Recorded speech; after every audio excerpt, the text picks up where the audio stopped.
Hello everyone, my name is Brian and welcome back to Now This Is Podcasting. So this week we're having back on Net Alliance. We're going to be discussing a few of your guys' different questions. If you have any questions for the podcast, make sure that you join the Discord. You can submit your questions there or on any random comment on either one of our YouTube channels. I'm sure that I will see it.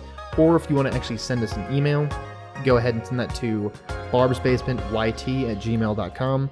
I can assure you that we don't get that many emails, so I will look through whatever questions you send to us. How was that? Was that a good run? That sounded good. Yeah, that was very professional. Perfect. Nice. Yeah. So this week we have quite a few different questions that were submitted to us, but some of the ones that stuck out to us the most was, what if Ahsoka didn't leave the Jedi Order, and what if she accompanied Obi-Wan Kenobi to Mustafar? And I wanted to get your thoughts on that, because I know that you're a huge TCW fan. I enjoy TCW, but I don't enjoy every single arc. There's quite a few arcs in there where I'm just like, I'll just kind of skip over this while I'm sitting on the couch, eating popcorn or whatever. Yeah. But I know that you're huge into all the Clone Wars what if stories or what if stuff in general. You're huge in fan fiction. I think I've told you before that I'll binge watch your videos while I'm cooking dinner or whatever. I'll just play it in the background over a Bluetooth speaker. So I wanted to get your thoughts on that. Yeah, so for me, I agree. There are a couple Clone Wars arcs that are a little rough. Specifically the ones when that are kind of useless to the whole overarching story of the Clone Wars. When you got the droids running around, their shenanigans. The droid shenanigans. I tend to skip over those, because it is what it is. But overall, Clone Wars is. When I was younger, I didn't really appreciate it as much. But as time has gone on, and I'm rewatching them as the new season just came out, I've realized just how rich they are, because they feel like they do kind of feel like a separate universe to the Star Wars movies, but it also feels like it works really well as kind of if you never watched the movies before, kids could definitely get brought into the show, and not just kids. I should say kids on the first couple seasons, but after that, the show kind of aged with its audience, and I feel that anyone can really get into it, even if you haven't seen the movies. So that's pretty cool that the show can stand on its own without having the movies there as well. It's kind of like a Harry Potter situation where the movies start off very young oriented, and by the third movie, main characters are dying and all this other stuff that just makes you sad. It gets mature with its audience. And the funny thing about Harry Potter was I think Harry Potter might have been the actor who plays Harry Potter anyways, he's 2 or 3 Daniel years Radcliffe. Old. Yeah, that's right, Daniel Radcliffe. He's 2 or 3 years older than me, so I kind of aged with him. So I would understand that idea that you're aging with Harry Potter. You are going to school with him and growing with him. So that's pretty cool that that franchise can do that. In fact, I haven't actually seen that franchise for a while. We watch it basically every Halloween, and for some reason I associate it with Christmas. I think it's because every movie they showcase the Christmas season and stuff like that. For some reason we always watch it as a family during Christmas, even though it's not really a Christmas movie. I think the last time I saw one was in 2012. It's been years, maybe even longer than that. And I'm not a huge Potterhead in general. I can watch it and I enjoy it, but it's not something that I care about in the same way that I care about Game of Thrones or Lord of the Rings or Star Wars. Yeah, I agree. I appreciate it. Yes, but I'm not a massive diehard fan for it. I think that a lot of people think about Harry Potter the same way they think about Ahsoka. I feel like a lot of kids who were watching the Clone Wars when it first came out, they were around Ahsoka's age, and as the story progressed and as it got further on, they aged with Ahsoka. I think it's a similar situation to Harry Potter. So that's a good comparison to make with Ahsoka being so young and growing into the adult she becomes. One of the issues that I had with the movie when it came out was I think I was 17 years old. That's dating me. I think it was either 17 or 18 years old, and I was I like it because it's more Star Wars, but it's not made for me. But that's true. Yeah, but now I love Ahsoka. I absolutely adore that character, and I think that people that are detractors of her are a lot of more old school expanding universe fans who don't like the idea that Anakin has a Padawan, which I can sort of appreciate, but I think it adds more depth to his character because he's very robotic in episode 2 and 3. Like, he's barely likable at all. So like they definitely make him more of a likable character in the Clone Wars show. Yeah. But I wanted to get your opinion about what you think would have happened if Ahsoka were to have been more involved in the fall of Anakin Skywalker, because now we know that where she was during Order 66, we know what happens to her and to Darth Maul and to all the clone troopers who were close to her. We have a better understanding of what happens there because finally the Clone Wars got its last season. We finally get to see what happens, but I wanted to pick your brain about that. Okay, so I am under the belief, if we're talking about canon Anakin, no matter what, he was destined to become Vader. Mm-hmm. So if we're looking at it from a narrative standpoint, he, no matter what would have happened, had Obi-Wan been around when, or he would have went with Obi-Wan to kill Grievous, or he would have went to kill Grievous and came back, or whatever the case, Anakin would have become Vader. I think the only real factor for me, anyways, besides his mother dying, of course, was, we talked about this in our previous podcast, the Duel of the Fates. When Qui-Gon died, that was like, in my opinion, one of his final, like his final anchors before he turned to the dark side. And of course his mother passing, that was it. That was the final anchor, I would say. Of course, it takes a little bit before, we see the Clone Wars, and of course he gains another anchor through Ahsoka. And so when he loses Ahsoka, that's like his last anchor lost. So it depends on how you want to view the situation. At the end of the day, I'd like to believe that Anakin wouldn't turn to the dark side because Ahsoka would kind of be like his little sister. He was responsible for her, and he loves her. You know what I mean? And I'd like to believe that he wouldn't turn to the dark side. But while he likes Ahsoka, he loves Padme. I should say he loves Ahsoka as a sister. Padme is his soulmate. You know what I mean? And she's pregnant. Like she's currently carrying what he perceives to be his single child, but in reality it's Luke and Leia. Yeah, and the only way to save her was, only way to save her and, of course the kids with her, was to follow Palpatine, even if he wasn't necessarily wanting to become, a Sith Lord. It was the path to saving his wife and his unborn child. Well, children, but like you said, he thinks that it's one kid. It's really tough. I mean, for my one, my one story I wrote with the what if the Jedi Council survived Order 66, that type of situation. Anakin, Mace Windu got back to the temple and cleared out the temple before Anakin went to kill the younglings. And in my opinion, I think while him betraying Mace was like one step closer to the edge, it was when he was actually, in the temple, slaying all the Jedis, killing everyone else who got in his way. That was kind of when Vader finally took over. That's when Anakin stepped off the edge and Vader flew. I guess you could use that as a analogy. Yeah. But so that was kind of how I viewed that situation. So I feel like with my story, when Anakin didn't kill any Jedi, he killed the Separatist leaders, of course, but at the end of the day, he didn't kill the children. He didn't take that extra step that pushed him over to the dark side completely. And so I think when it comes down to it, it's not as much as if Ahsoka would have stayed as a Jedi, as much as is if Anakin wouldn't have done the purging of the Jedi temple.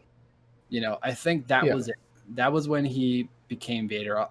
I guess it could be kind of, refuted that it was when he, killed Mace or turned against Mace. But that's how I view it. And I think that was the actual reason. So after some convincing, had he not killed and fully went on to the full dark side and killed the Jedi he once called, like, I guess you could say family, even though he felt very alienated by them, he would have stayed Anakin. And Ahsoka probably would have had a big role in keeping him in the light. But it is tough to say. It all is a circumstantial of the situation of of where they're at. So even if Anakin would have turned the dark side right away, I do think he would have turned later on for a different reason. Even if Palpatine had to orchestrate the Ahsoka's death or something in front of his eyes or something like that, just to get him over the edge. I don't know. And I think that what a lot of people maybe don't think about when it comes to Anakin is throughout a lot of his life, he felt powerless. And turning to the dark side, he saw that like maybe as his own choice and him making his own decision to take upon his like own path.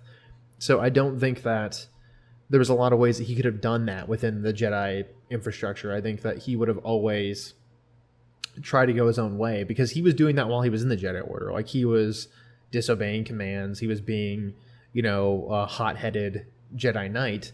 And I think that he always craved freedom. And I think that he saw the Jedi and probably even to another extent like the Sith as a version of slavery. Yeah. And I don't know that Ahsoka staying in the Jedi Order would have stopped him from doing that. My big thing is I know that he was I don't know this, but I always question if he actually would have killed Ahsoka while he was in that transition between being Anakin and being Darth Vader, because in Rebels, you see that he does try to like make like a death swing on Ahsoka. Like he does legitimately try to kill her, but he's like thoroughly lost at that point. That's he's Vader no longer Anakin Skywalker at that point. He's very much Darth Vader. He's lost everything he's ever loved, and everything that he ever knew is gone, and now he is literally just a slave to Palpatine. But I wonder if, because he tried to kill Obi-Wan on Mustafar. Like he was out for blood. Like he definitely wanted that guy dead. Yeah. And I don't know if he would have tried to kill Ahsoka, because I feel like his relationship with Obi-Wan versus his relationship with Ahsoka is like completely different outlooks. Like I always view Anakin as kind of being like having borderline personality disorder, where he maybe doesn't necessarily like fundamentally have all of the morality that other people have, which a lot of that changes with TCW. Like they make him a lot more human. They make him a lot more, even kiltered. But in the original expanded universe, he's very much like there's something off with that guy. Like there's clearly something not right. And I don't know if maybe he would have viewed Ahsoka as still his little sister, even if Palpatine ordered him to kill her, because he must have thought that like if he went to the Jedi Temple and he killed all like the Jedi younglings and stuff like that, he must have been willing to go out of his way to find and kill Ahsoka. But I don't know that he actually would have gone through with it during that transition stage between cutting off Mace Windu's hand and killing all of like the Jedi Knights and the Jedi younglings. Yeah, I mean, like I mentioned, I think when Ahsoka leaves the Order, Palpatine kind of is like, "Whew, well, that's one problem solved." You know what I mean? Like, I'm just picturing Palpatine in his office, like wiping beads of sweat off. He's like, "Problem solved." Yeah, like that's that. That takes care of one issue, and I think that honestly, Palpatine would have had Ahsoka killed for sure. She's clearly very important to Anakin. In the past, before the Clone Wars was even a show, you would view the situation completely differently. And I feel like with the Clone Wars, it adds a whole new element. I remember thinking like, wait, so Ahsoka is his new Padawan, and she's not in episode 3, but she's also not in episode 4 or 5 or 6. So from that, since she's a Jedi, that means that Anakin probably killed her in the Jedi Temple. Of course, we find out that's not the case. But I remember thinking like, I wonder if they're actually going to get to the point in the Clone Wars where Anakin kills Ahsoka, which would have been, interesting to touch on. But of course, it would have been heartbreaking, like to see that like betrayal happen from somebody who viewed him as an older brother or even like a father figure. Yeah. So I mean, even still, you got to wonder like Palpatine had to. I'm gonna guess Palpatine was still after Ahsoka secretly for a long time, because she was kind of like a bridge to Vader. And at the end of the Clone Wars, I don't know if you've seen the new season of Clone Wars, right? Yeah. Okay, so at the end, the very last like scene is Vader finding Ahsoka's lightsaber, right? And him looking there like, oh, this is Ahsoka's saber. This is the last time I saw her. And in a way, you could hint towards that being like, we don't exactly know when that took place. I don't think they kind of said when that takes place. That could actually have taken place right before A New Hope, or right before, well, probably before A New Hope, or around that time, you know. So in a way, you can now view Vader's turn back to the light as it started when Ahsoka appeared or something like that. I mean, it's kind of tough though, because when he comes to Rebels and then he goes to kill her, and he doesn't know, like, he might know who she is, but he doesn't see Ahsoka anymore. He just sees a Jedi, you know. So I still remember that first time that I saw that scene where, you know, she slashes his mask and he turns around and like says her name and stuff like that. I was like, I don't necessarily love Rebels. Rebels is very much for a younger audience, and there's a lot of episodes that I just don't. I'm like, this is just like kind of filler stuff. And there's quite a few episodes where I just feel like there's not really any stakes. Like, people aren't, like, you know, main characters aren't necessarily dying. I don't really feel like anyone's in danger. But the stuff with Ahsoka and Anakin, like, every time I think about it, like, it gives me like chills a little bit. I'm like, oh my god, like that, all that stuff with Anakin and Ahsoka, like, it's very clear to me, like, from that one scene, he does think about like his past. He thinks about Ahsoka, and he thinks about his relationship with her and the life he probably could have had. And then he just kind of remembers, like, the Republic's gone, the Jedi's gone. Even if I wanted to go with you and I wanted to still, like, you know, go back to who I was, like, there's no way that's possible anymore. And I kind of think that's like the driving force behind him finally making that, like, that leap in that duel to being like, I just have to kill you. I don't really have any other ways around this, because clearly Palpatine would question, well, why didn't you kill Ahsoka? If, like, you say you're a Sith Lord, like, you want to theoretically usurp me one day, why wouldn't you kill Ahsoka? Like, that would show weakness to Palpatine and all the other stuff. But it would be so fascinating to see, like, a Star Wars what if, like an Infinities kind of story. What if Ahsoka went with Obi-Wan Kenobi to Mustafar to confront Anakin? Like, would he have killed her there? Because his relationship with Obi-Wan at that point was so terrible. Like, they clearly hated each other. Well, like, Anakin seemingly hated Obi-Wan, but his relationship with Ahsoka, like, it was clear that he still thought so fondly of her, because his final gift to her was her lightsabers, but with his lightsaber colors. Like, he wanted her to have blue lightsabers because he viewed it as his kind of mark on her Jedi weapon. And I would be curious to see if he actually would have killed her on Mustafar, like, while he was still in that, like, weird, oh my god, what have I done kind of stage. Because he very much, like, you can see, like, when he kills Mace Windu, he literally has the line, what have I done? Like, he's like finally being confronted by his decisions. Do you think that he would have killed Ahsoka on Mustafar? So here's another thought that I have. Well, wait, I'll give you a little fun fact, a little FF for you here. So one of the initial things that George Lucas was going to write into the prequels, he of course cut it out, was the idea that Obi-Wan and Padme would have some sort of romantic relation as well, kind of like a King Arthur and Lancelot and Guinevere type of situation going on. Now, of course, he cut that out, and I think that's for the best, because that would definitely, like, mess with the whole story and the way the characters are viewed. But that kind of did carry on into that scene, because like, when Padme first shows up with Obi-Wan, Anakin's like, really? You brought him here to kill me? And it's like, why else would Obi-Wan be standing there? And of course, Padme is like, wait, what the heck? And in a way, I guess you could say Obi-Wan accidentally got Padme killed because he revealed himself at the worst time. Yeah. But you know, that's the way life goes sometimes, you know. But sometimes you know, you kill everyone you've ever known or loved. And I always viewed Padme as like Anakin's last grip on the light, you know. Yeah. And so when he views his light betraying him, that's it. You know, that's where Vader snaps in. Anakin's gone officially.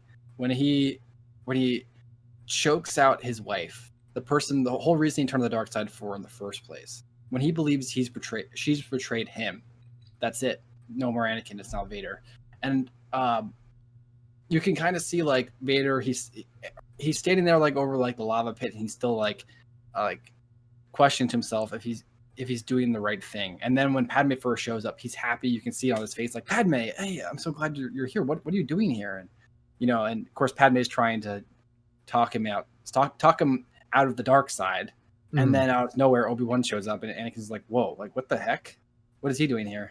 And she's like, wait, this isn't what I meant, and of course, that's Vader who snaps in there. So by that point, right after he chokes Padme, that's it. And that's Vader. Anakin's gone by that point. We don't see him again till, well, we see little hints of him, of course, but we don't see him officially till episode 6 after that. And with Padme dead, that's when Vader is allowed to live, because in a way, like I said, Padme is Anakin's light. So I view it this way. If Ahsoka and Obi-Wan were standing there instead of just Obi-Wan, maybe Anakin would be like, Ahsoka, what are you doing here too? Like, he might have not just jumped to conclusions right away. But ultimately, if he would have turned the dark side, he probably would have killed Ahsoka pretty quick. And that would be that. Because although Ahsoka's a good fighter, she could keep up with Anakin. Especially like full on prime Mustafar angry Anakin. Obi-Wan could barely keep up with him. So, I mean, it would have been it for her. So I guess it depends how you want to view it. I'd like to believe that Anakin would have been like, oh, I'm glad you both came.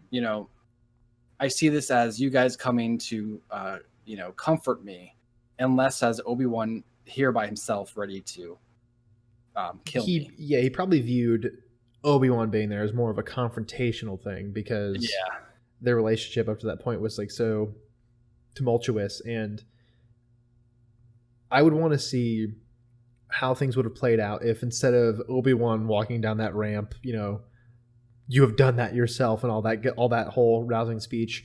I would be curious to see how things would have gone if Ahsoka walked down that ramp, and because like it's such a different relationship dynamic, the way that you interact with like your parents is so different from how you interact with like your siblings. You're probably more willing to tell like your siblings like, oh, like I snuck out and I did like X, Y, and Z or whatever. You're not going to go and like snitch yourself out to your parents, and like that's more of the dynamic he has with Obi-Wan. And Ahsoka has a different outside perspective of the Jedi, because she saw that the Jedi had more or less lost their way, and that's why she left. And maybe she could have talked Anakin off of that ledge by being like, look, man, I get it. Like, I understand that the Jedi aren't right. Like, they're not giving you that clear pathway to like getting out of the situation. Like like everyone's been in that situation where you've done something wrong, and like maybe when you're a little kid, like you break something, or you're like steal a candy bar from a store or something like that, and you have like that clarification moment where you're like, oh no, I'm gonna get in a ton of trouble for this, and you try and do everything you possibly can like to get out of getting in trouble for it. And I kind of view that situation with Anakin as it's multi-layered. Anakin is, I think that he views himself as being a lot more, he has like kind of delusions of grandeur. He probably views himself, because I don't think that he views himself, he actually does literally view himself as being the most powerful Jedi. Like, he doesn't understand there's difference between being wise and being powerful. And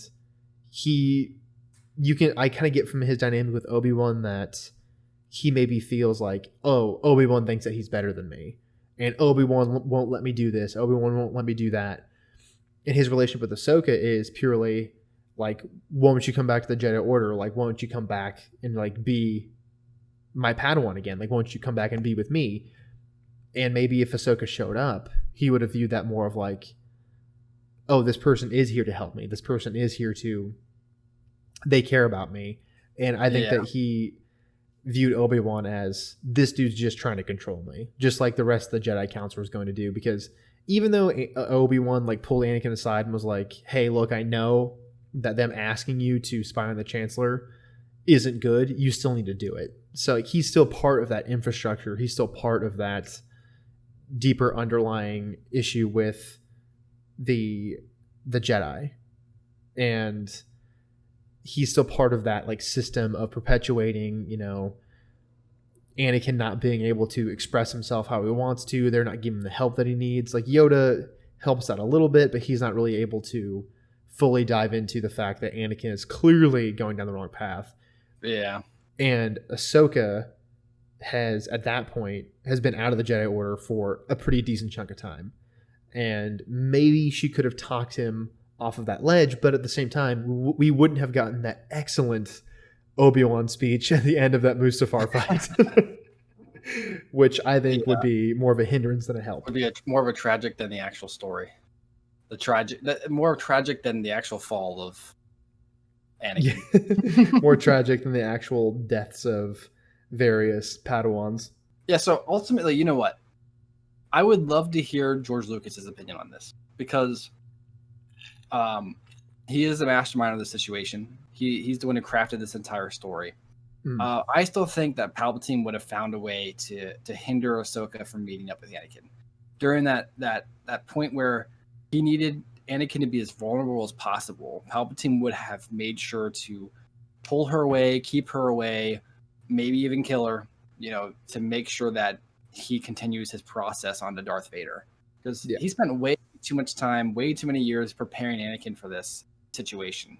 And it's finally coming to light. So imagine just getting right to the point right before Anakin's about to just truly be the guy you need him to be, and then him just getting halted by his previous Padawan you had forgotten to deal with. That would just, as Palpatine, that would piss me off. You know what I mean? Yeah. I'd be like, no, I put so much work into this. I tried so hard. It took me years to do this. And then, I forgot about her. Man, she wasn't in the original story. Dang, it's a shame she just got written in. Man. It's almost like she was written into to canon that previously had absolutely no idea that she existed before this. Yeah. So, yeah, I think that's what it comes down to. But I'd like to hear George's thought on that.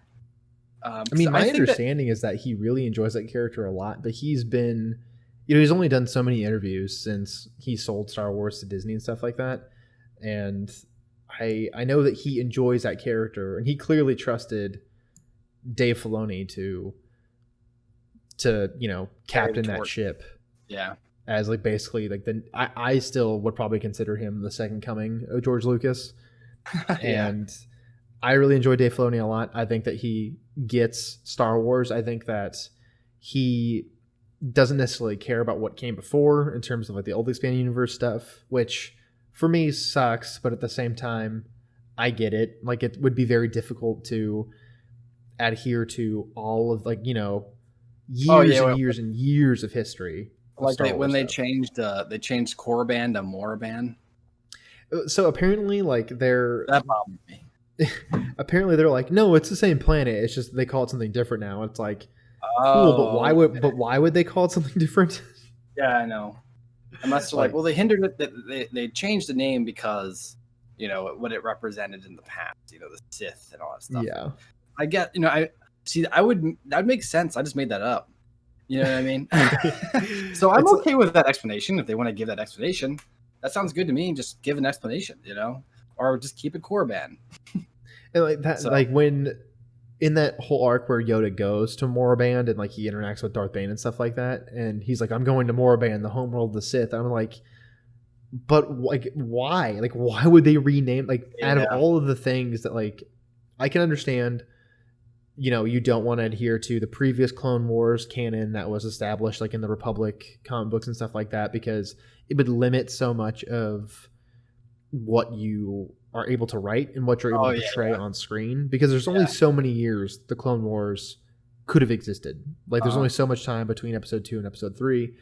So I get that, but like out of all like the weird little things that change, like why change the name of an established planet that people know? Also, like why change the look of Darth Bane? Like I understand that like Darth Bane, just bald Darth Bane, maybe isn't the most intimidating human being to look at, but he has like his Orbalisk armor in the books that like is portrayed in various different like fan art and comic books and stuff like that, where he looks like super metal. Like he looks like a fantasy villain basically. You could have just designed the character to look like that, but instead you made him look like some weird Sith samurai man. So like I've never really understood that either. Like there's just some changes that I feel like aren't really necessary.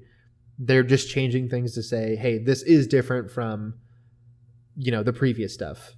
And there's not really a lot of rhyme or reason behind changing it. Yeah. But whatever. I'm not a Disney executive, so I guess I understand that, because then I understand changing something if you feel like you can, either add upon it or improve it of sorts. But just a name like that, it's so easy. It's so simple. Keep it Korriban. That's what everyone knows it as. Exactly. You're just confusing people, because I only found about this now since you told me. I'm sure I could have looked it up. You know what I mean? But like, since a lot of people, I consider that as like one of the parts in Clone Wars that bothers me is the fact that it feels like sometimes it doesn't really take care of its established canon. Now, not nearly like the new sequel trilogy. Like they break their established canon all the time. But the Clone Wars was under George Lucas, right? So that was his like job. Well, that was not his job, but that was his that was him. That was his story. So he should have made sure everything was not destroying his canon. But then again, I understand the whole argument that George Lucas had his own canon compared to the actual Star Wars canon and stuff like that. But something as simple as that's just an easy thing, And his view of like the expanded universe seems to have changed from interview to interview. Like it seems like he really enjoyed he enjoyed certain stories. He would consider those canon, like in his own head potentially. He signed off on bringing the Emperor back to life in the Dark Empire comic book and stuff like that. So there are instances where he is very heavily involved in the expanded universe story, but at the same time, like he views it as, well, this is my my intellectual property. I'm going to do whatever I want with it, basically, which I can respect, because there's an aspect of George Lucas that I really enjoy, that he's just a weird nerd. Like he's just a weird movie maker. He likes making his weird little films. And that's kind of how he viewed Star Wars. He viewed it as his own weird little science fiction film. He didn't necessarily view it as ours. And I understand that Star Wars fans, Star Trek fans, Lord of the Rings fans, whatever, we all feel a certain amount of ownership of this property, like these various properties, because we've invested so much time and energy into, the canon, like the fandom of it. Like we're the ones that basically are continuing the legacy of these stories. Basically, if Star Wars had no fans, it would have never become what it is now. And people have been fans of Star Wars like in all varying different degrees, whether or not they enjoy comic books, just the movies, the TV shows, the books, whatever. But realistically, it is like the fans of these stories that continue its legacy. People grow up to become Star Wars authors, to become, comic book artists and all this different stuff, who continue the legacy of this story. So I've always seen like some things that George Lucas has done is almost like spitting in the face of like those fans. But at the same time, he was antagonized by fans for the prequels for so long. I could not handle that pressure. Like I could not handle, millions of people telling me like, hey, you ruined my life and you ruined my childhood. Like I could not. That's something that, like, dude, of course I would go out and buy a ranch out in the middle of nowhere and just live on that like you did. This is my thought process. You know why we have the sequels now? Because people in the past complained about the prequels too much. And now look what we have now. You see? So exactly. all those original trilogy supremacists, look what you've done. You scared George Lucas. Yeah, you're the one. You're the reason why. If you don't like the sequel trilogy, you're the reason why. So there you go. If you're watching, you're welcome. And that's almost what that's almost what I respect about The Last Jedi is that. I mean, I to preface this, I don't like The Last Jedi, but there's certain like what I can respect about it is that Rian Johnson was almost just like, screw it, I'm just gonna make something super weird. Like, Yeah, I still I don't agree. like the I movie, but agree. You got to respect it at least. The same with George Lucas and the prequels. Regardless of how much you hated them or loved them, at the end of the day, he made the movies he wanted to make. So you have to respect the man for that. And I think people have come around to that idea now, especially someone like the OG original trilogy supremacists out there on YouTube, especially. They've Mhm. come around. Not all of them, of course, but they've definitely come around, especially considering what they are seeing the actions or seeing what their actions have caused. You know what I mean?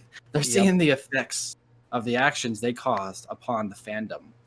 So So that's many why we have people people like wanted. us. We're here to fight the good fight and to show the prequels are actually pretty good if you put your bias aside and you sit back, relax, and enjoy the show. It's like the whole thing is like if you just watch them for what they are, they're very enjoyable. Like I've talked about this with you and Tad, just saying that episode one's actually pretty good. Like I actually enjoy it like a lot. Like a lot of people want to complain about Jar Jar and all that stuff, and Anakin saying like now this is pod racing and all that stuff, but it's Now this is still pod racing. That yeah, sounds familiar. it's still like a goofy, fun movie. Like it's super breezy and easy to get through. And I've told you this like 100 times. I think that like I still think Episode 2 is the most difficult Star Wars movie to get through. I would even say that for the sequel stuff. Like I would say that I dislike Episode 2 more than I dislike any movie from the sequels because at least the sequels have good acting across the board. At least the visual effects look amazing Yeah. no matter what. There are points in Episode 2 where I'm like, wow, this looks really dope. This looks really cool. Uh-huh. But there's so much in it that I'm just like, can we just move on from this Yeah, terrible scene? it drags a lot. I don't know if you saw my reviews for that movie specifically or whatever, Mhm. but since I did my review on it, I've actually come around to liking it more. But there's been times where I've tried to watch the movie and I've actually like stopped halfway through. I'm just like, you know what? I'll skip to the lightsaber fight at the end just to get the narrative cohesion of Anakin not being good enough for when Episode 3 comes along and we see that he's got that full arc taken care of and now he has become the Jedi he was said he wanted to become. You get more of a payoff from that fight if you do that. But I understand the argument. I've since come around to a little more, but I still, it's still rough in some places.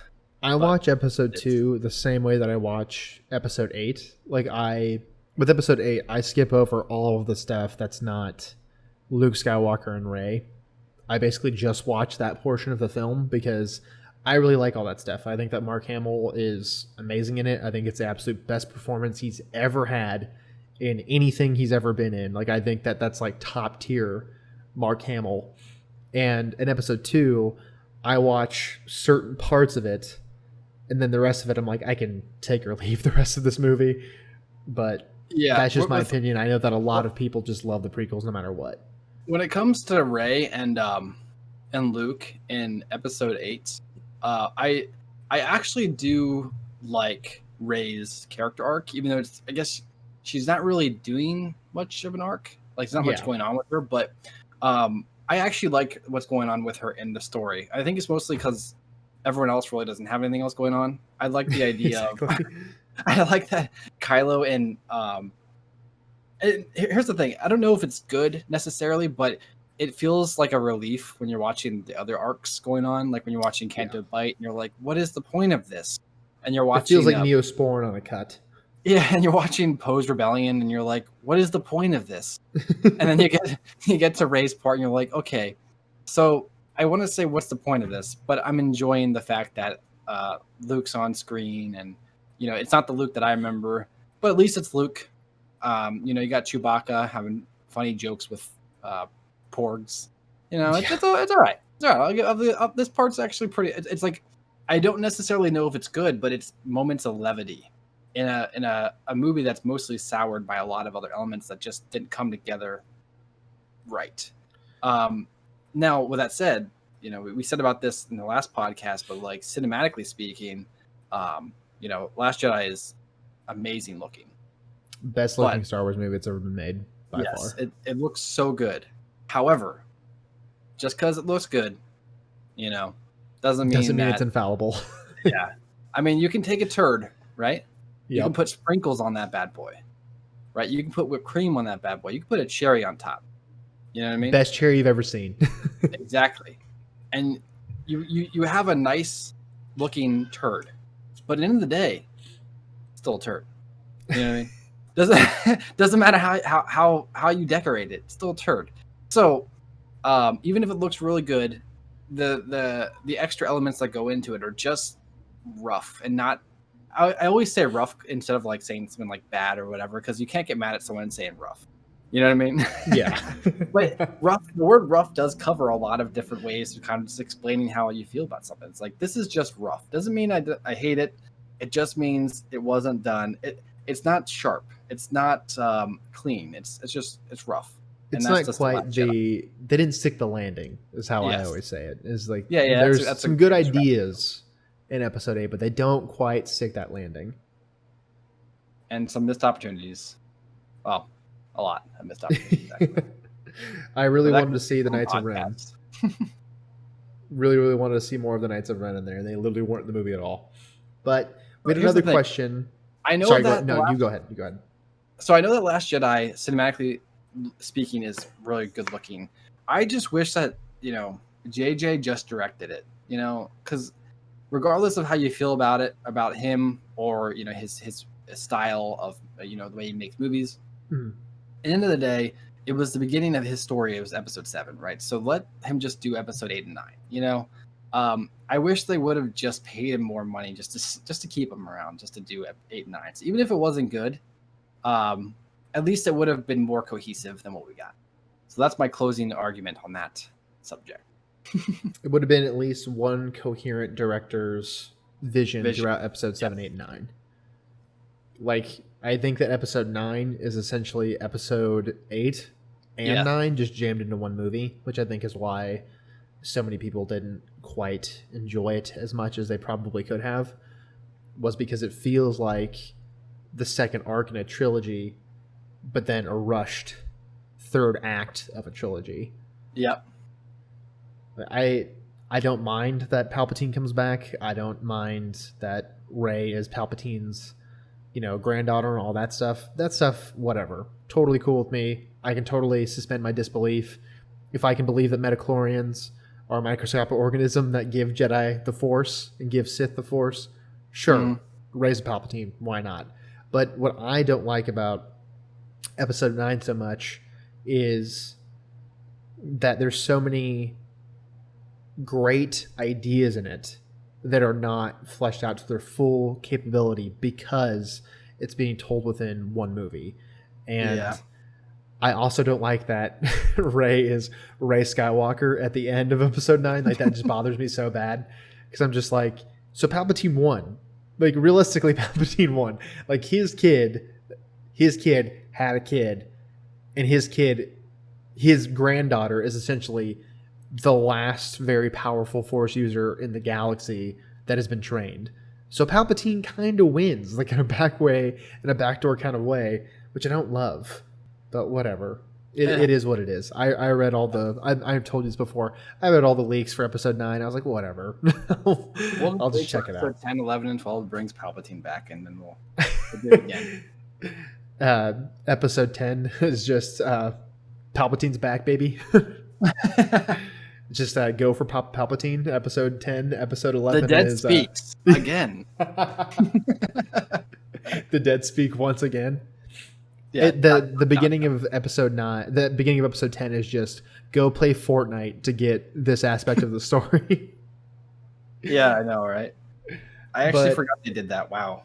Yeah, they definitely did that, and that was definitely a decision that was made, that anywhere down the road someone could have said, hey, maybe this isn't a great idea, and nobody was able to stop whatever executive was like, Fortnite's popular, kids like Fortnite, right? Why don't we just incorporate a major aspect of our Star Wars story into a game that most people don't play? Yep, that's actually probably what happened. It was just like, hey, here's this. I feel like that's what every exec is doing right now. They're just like, you know what? The kids like the Fortnite, so let's just get the Fortnite. The Fortnite. And they The say kids that still use the MySpace. we were going to use the MySpace, but apparently the kids don't use it anymore. So now we use the Fortnite. The Fortnite. Soon we're going to have to start using the TikTok. Oh, geez. That TikTok. Apparently, TikTok is literally just spyware. So. Oh, okay. Well, I believe it. Yeah, like I was just reading some article. This is way off topic, but I was reading some article that was like, it turns out that it's basically used as a backdoor tool by the Chinese government to spy on various people from other countries. I'm definitely going to cut this part out of the podcast, but just want to let you know, if you're using TikTok, probably uninstall it from your phone, because they're using it to get a hold of your contacts, your email passwords, all that different stuff, and they're probably not going to use it for good purposes. So. Yeah, I don't have TikTok. I have every other social media because you have to nowadays when it comes to building a brand or your channel and stuff. But I'm staying away from TikTok as long as I can until I get forced to use it. And I'm just old, so I don't really understand what it is. Yeah. So I'm like, okay, kind of that spot too. It's kind of like the new Vine. Yeah. I wasn't even on board with Vine. Like I didn't really know what Vine was when it was out. Like I've seen some compilations. In there. you vined, but I had one more question that I thought part of our pretty quick, easy little question here is, what is your favorite arc in the Clone Wars TV show? So I'll just go ahead and give my really quick answer.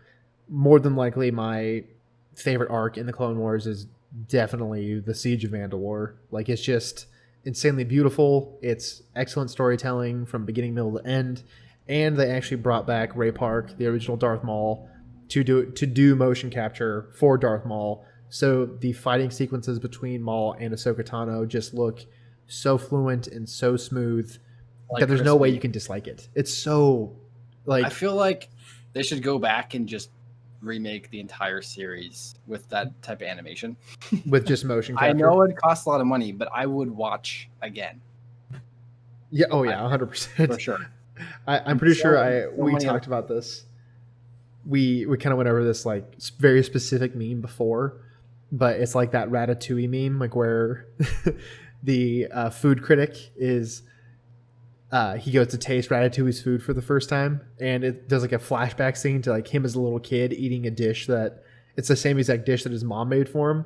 And someone made an awesome, like super on the nose meme for that Darth Maul fight where Darth Maul pulls out his lightsaber and he pulls his left arm back like in a defensive position, and someone had like the original scene that he did that in episode 1, and it was like the Ratatouille critic as a little kid, and then the Clone Wars episode is Ratatouille critic as an adult. And I was like, that is the perfect analogy, because the first time I saw that, I was like, I'm a little kid again. I'm back in the theater seeing Darth Maul for the first time. This is amazing. It was cool to see that. I just kind of wish the rest of that season was like that, that first arc is very pointless. I mean, I didn't mind the first one. Yeah, the second one. What were they thinking?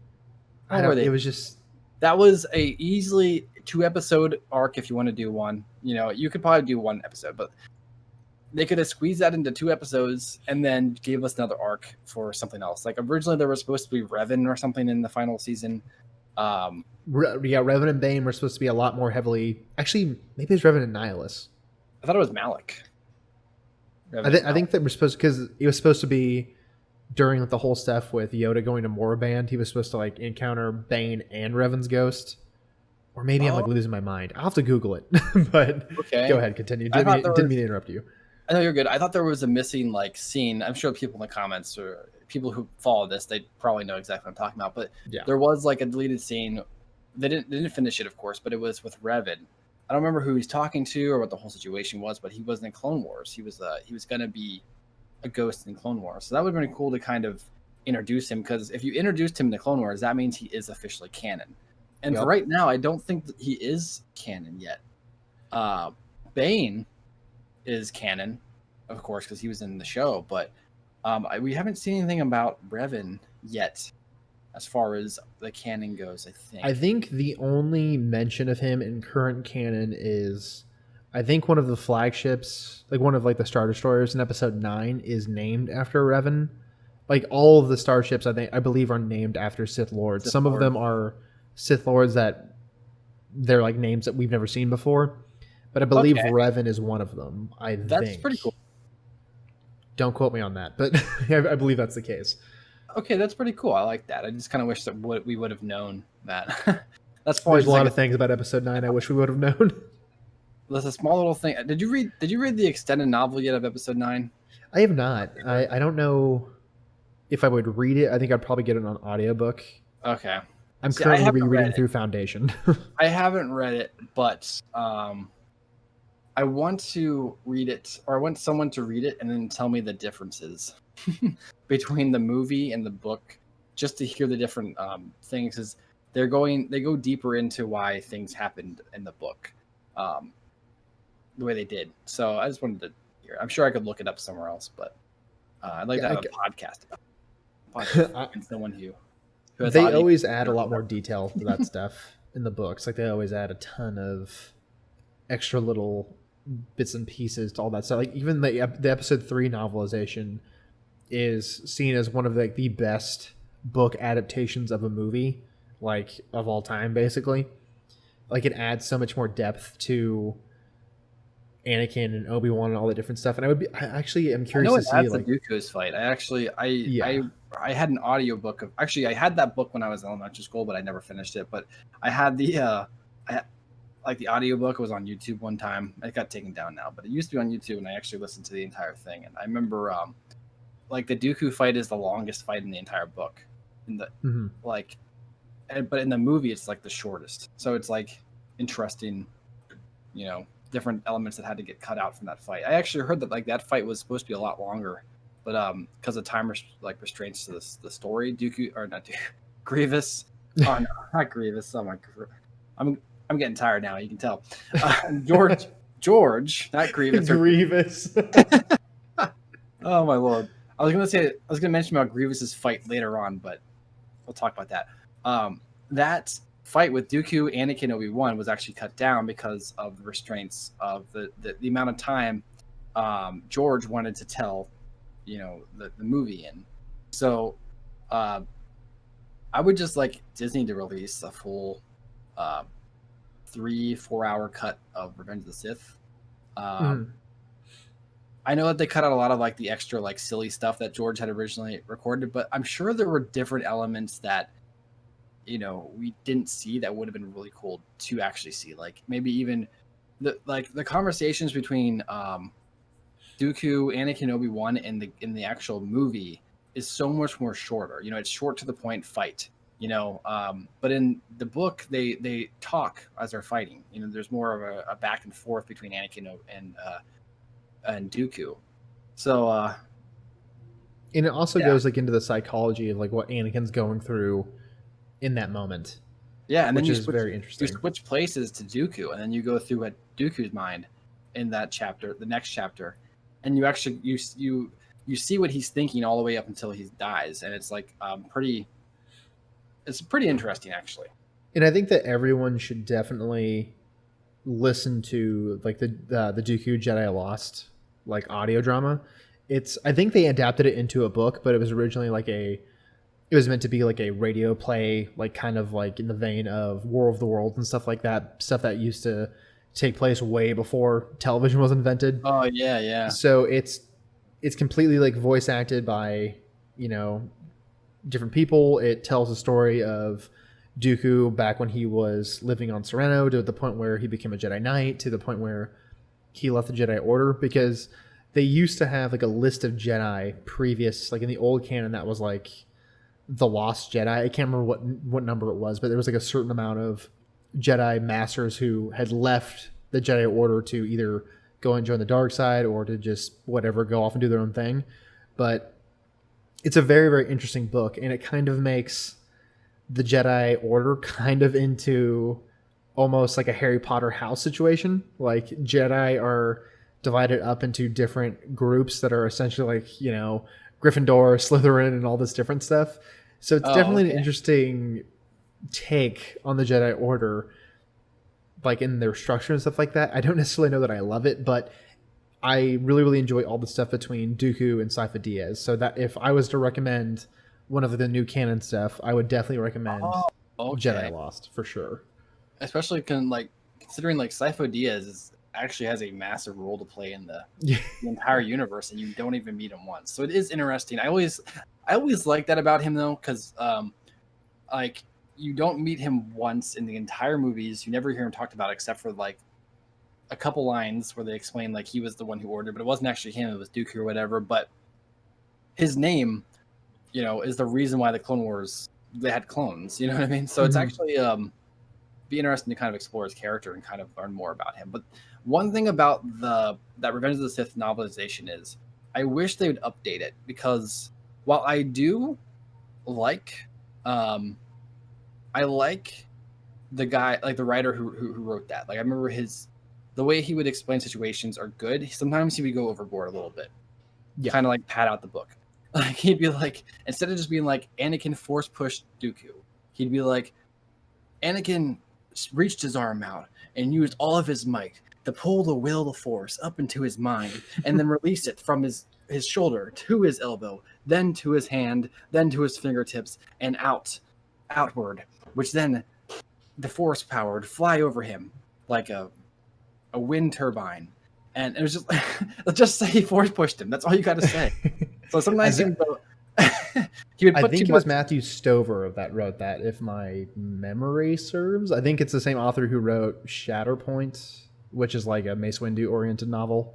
Oh, okay. Yeah, I think it's Matthew Stover. It's a good book. It's just sometimes he get a little too fanciful with the words. Yeah, I guess it's like an ongoing joke with like the Thrawn trilogy that the word sardonically is used in basically every other sentence. Like listening to the audiobook, because like when I'm just sitting over at my studio editing or whatever, I'll listen to audiobooks in the background. And I was listening to the Thrawn trilogy and I was like, I'm pretty sure I've heard the word sardonically about 100 times in the last 2 chapters. Sardonically? Yeah, and I literally had to Google what the word meant, because I don't think I had ever heard it before. I've never even heard that word before. Exactly. But what were we? Oh yeah. So what's your favorite arc in the Clone Wars if you had to choose one? I completely forgot the question that was asked. Tangent again. That's all right.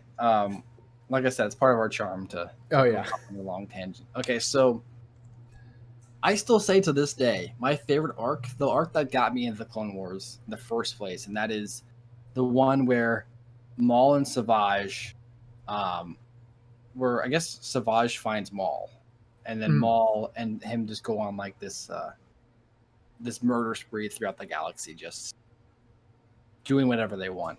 For me, I wasn't a massive Clone Wars fan until I heard Maul was coming back. And when he did come back, he came back with a bang. And it was almost like when Maul showed up, that's when the show grew up a little bit more. Like it was already kind of showing examples of, being more mature with its audience. But like when Maul shows up, that's when it didn't care if you were mature or not. And it just let Maul be Maul. And I think that's the most important part. And one of my favorite parts about seeing Maul in this last arc that we mentioned, the Mandalore arc, was he was just such a bad dude, and it was so cool to just see him running through clones and slicing them down and cutting off their heads and pulling off their arms just because. And I'm like, yes, this is the Clone War. This is the reason why I love Clone Wars. I mean, overall, I like Clone Wars, but when I think of the Maul scenes, it doesn't care if it offends you. It doesn't care if you don't like to see people get decapitated and cut down and die. It's or headbutted with spiky spikes. Or get gourded in the stomach with spikes on your head. It didn't care, and that's what I like the most, because that feels the most like George Lucas to me. George Lucas is writing about, especially when it comes to Revenge of the Sith. He of course would always serve the story as much as he could, but while the story was written for 10, 12-year-olds, you'd say. It's still dynamic to all different ages, and he didn't care if you were 4, he didn't care if you were 50. He told the story he wanted to tell, and if someone had to lose an arm here or there, that's just the way the story needed that.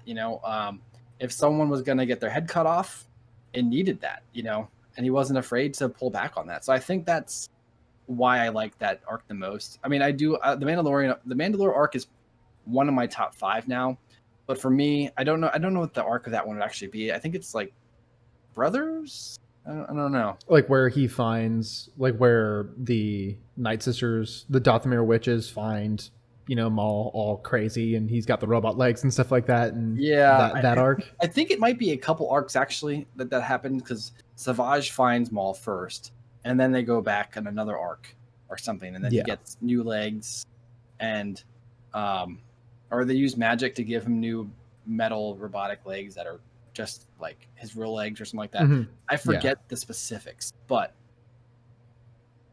I believe that in the wherever you see Maul, that's my favorite arc.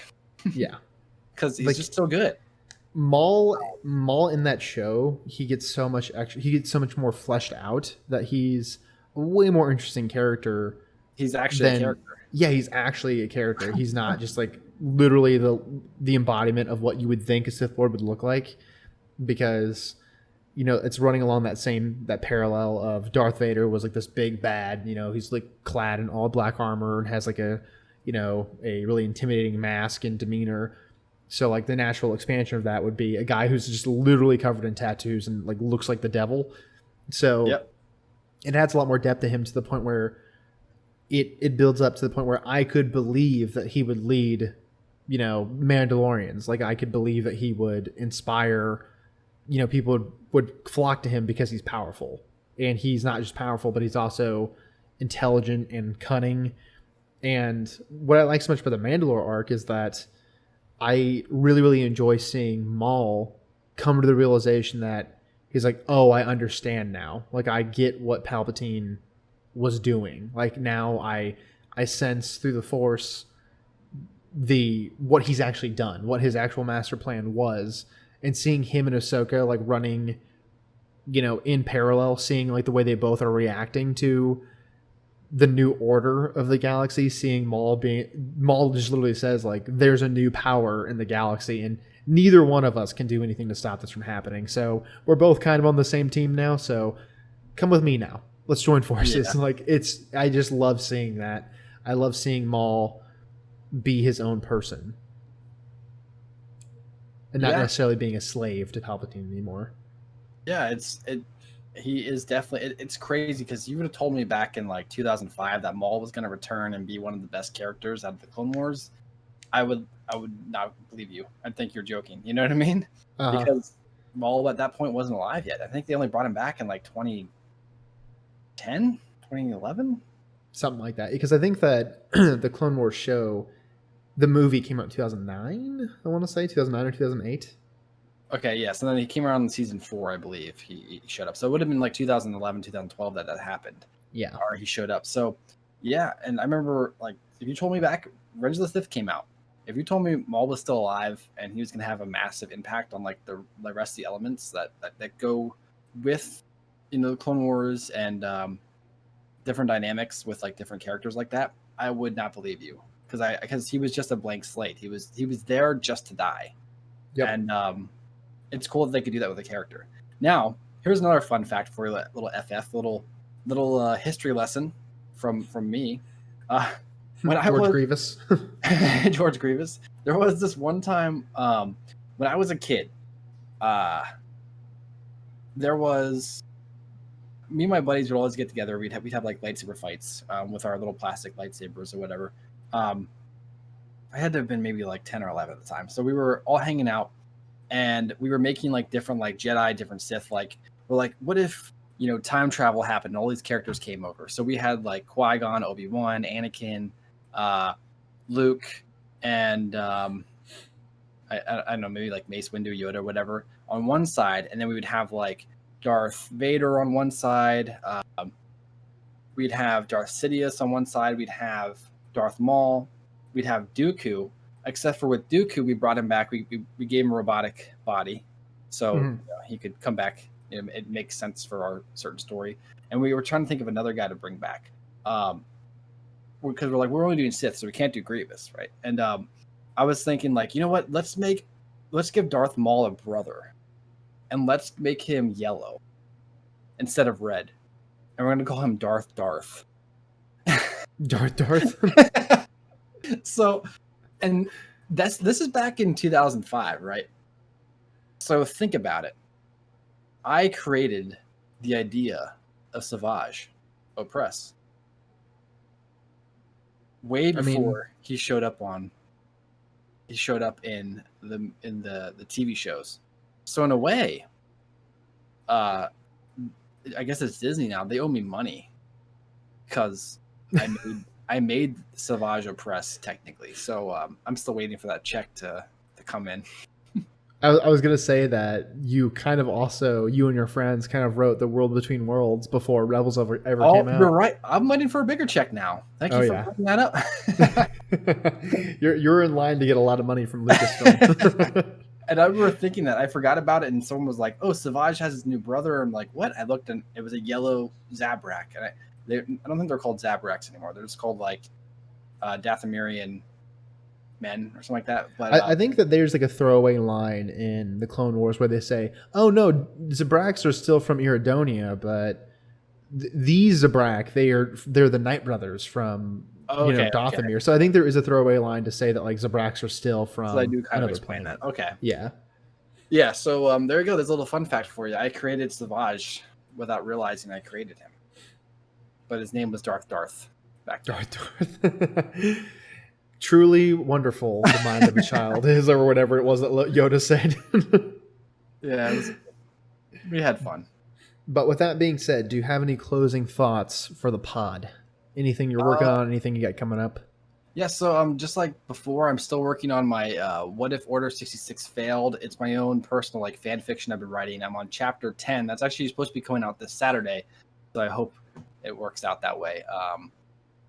I guess it all depends how the situation goes with my personal life. But if you have enough time to devote to recording and scripting out this whole thing. Yeah, well, I'm making me and my dad and my brother-in-law are getting together. We're putting together like a massive playhouse for my daughter. So that's kind of what my week has been like so far. So I haven't had much time to actually work on content. But I definitely plan to push it out. If it's not this Saturday, next Saturday.